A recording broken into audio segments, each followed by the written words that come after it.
అంత ఈరోజు విశేషంగా నాకు చాలా సంతోషమైంది. ఒక్కొక్కరు ఒక్కొక్క సబ్జెక్టు చెప్పుతుంటే నాకు నరసింహయోగి శిష్యులుగా కూడా మన అచల సాంప్రదాయాన్ని ఇంకా ముందరు సాగిస్తారని ఇంకా ఇంత నమ్మకం కూడా వచ్చేసింది ఈరోజు.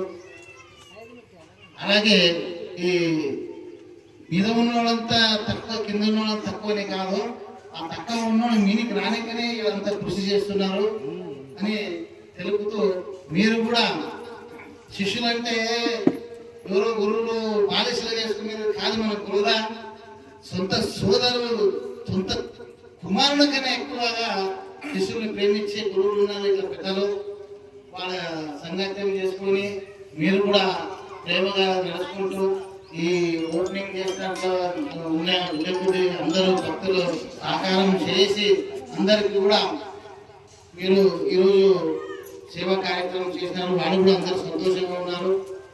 ఈ ప్రసాదాన్ని, గురు ప్రసాదాన్ని అందరికీ పంపుతూ మీరు కూడా ఐక్యమత్యంగా అన్ని ఆశ్రమంలో అందరూ ఐక్యమత్యంగా, ఏదో సన్న పుట్ట విషయాలు ఉంటాయి, అవి మనకి వ్యక్తిగతంగా ఉండొచ్చు కానీ ఆశ్రమంకి కాదు.